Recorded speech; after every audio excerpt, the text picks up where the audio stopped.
बहुत समय पहले की बात है, लेकिन यह कहानी आज के समय से भी जुड़ी है। घने जंगल में हाथी राजा और भालू सेनापति रहते थे। दोनों ही बहुत ताकतवर थे, पर स्वभाव में अंतर था। हाथी शांत और समझदार, जबकि भालू गर्म मिजाज और जल्दी गुस्सा होने वाला था।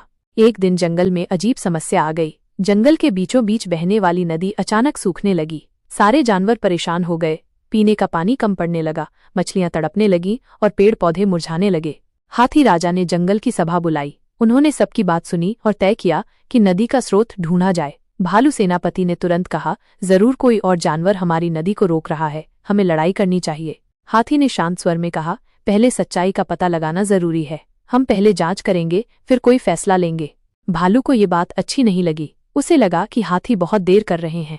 वो अकेले ही निकल पड़ा पहाड़ों की ओर, जहां से नदी निकलती थी। कुछ ही दिनों में भालू वापस आया, पर बुरी हालत में। उसके शरीर पर खरोंचें थीं और वो थका हुआ था। उसने बताया कि पहाड़ों में इंसानों ने बांध बना दिया है और जंगल की नदी का पानी रोक लिया है। अब हाथी ने समझदारी से फैसला लिया। उसने सारे जानवरों को इकट्ठा किया और इंसानों के गांव तक एक शांतिपूर्ण जुलूस निकाला। सभी जानवर, हिरण, तोता, बंदर और यहाँ तक कि छोटे चूहे भी साथ आए।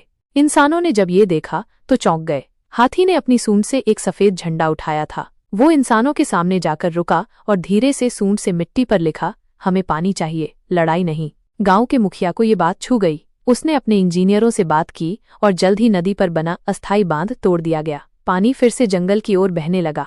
भालू को अपनी गलती का एहसास हुआ। उसने हाथी से माफी मांगी और कहा, तुम्हारी समझदारी ने ही जंगल को बचाया। गुस्से से नहीं, सोच से काम लेना जरूरी है।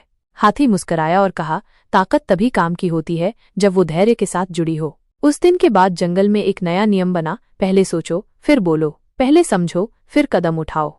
और इस तरह हाथी और भालू की जोड़ी जंगल की सबसे समझदार और शक्तिशाली जोड़ी बन गई।